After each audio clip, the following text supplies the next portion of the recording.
दुआ कयो भेनर शलमा सुखी था चङो दुआ कयो भेनर शलमा सुखी था गुलशन सोनरो पंहिंजे वल रखां वो रोती वञा थी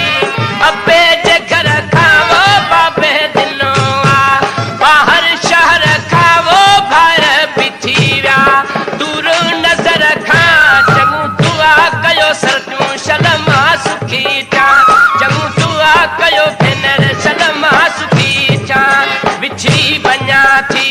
पंहिंजे वल रखां वो विछड़ी वञा थी पंहिंजे वल रखां वो रोती वञा थी अबे जे घर खां वो बाबे दिनो आ ॿाहिर शहर खां वो हाणे दूर थी विया ॿाहिर नज़र खां चङो दुआ कयो भेनर शलमा सुखी था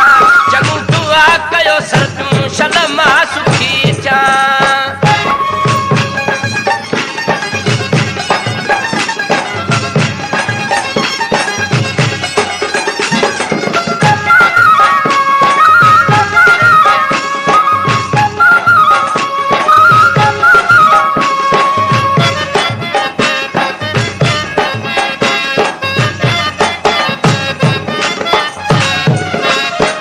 वो हाणे अचनि न अचनि ॿाहिरि मर्ज़ीअ वारा आहिनि मुंहिंजो भाग मूंसां कंहिंखे ख़ुशि त हुजनि वो मुंहिंजो भाग मूंसां सदा ख़ुशि त हुजनि ॾुखो ॾींहुं न हू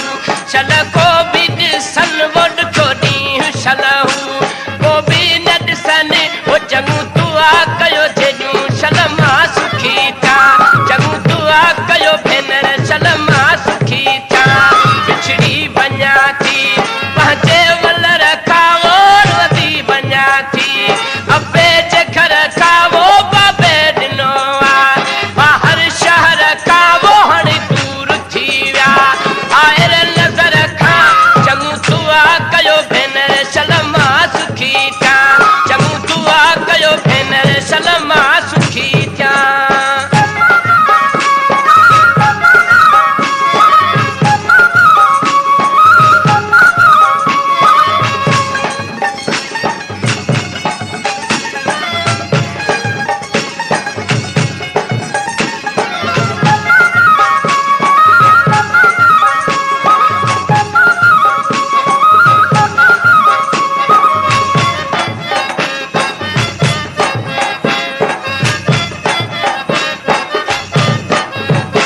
कजो पारत अम्मा खे चकर ते अचे पई मूंखे थारनि में ॾेई विसारे वेहे पई वो मूंखे थारनि में ॾेई विसारे वेहे हू कजो पारत अम्मा खे चकर ते अचे पई मता विसारे वेहे मूंखे थारनि में ॾेई वो मुंहिंजे तरफ़ां बाहूं ॿधजोसि तव्हां सभई वो मुंहिंजे तरफ़ां बाहूं ॿधो तव्हां सभई वो चङो दुआ कयो जी जल शलमा सुखी था चङो दुआ कयो भेनर शलमा सुखी था विछड़ी वञा थी पंहिंजे वल रखां वो रोती वञा थी अबे जे घर खां वो बाबे ॾिनो आ ॿाहिर शहर खां वो हाणे दूर थी विया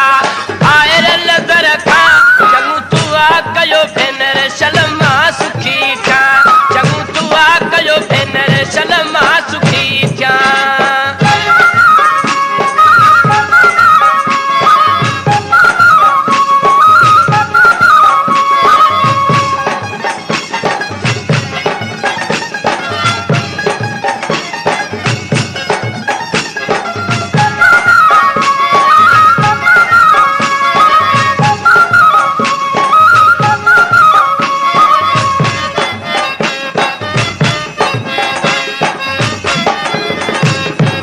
गुलशन सोनरो रोती वञा थी रणती वञा थी वो किस्मत पंहिंजीअ खे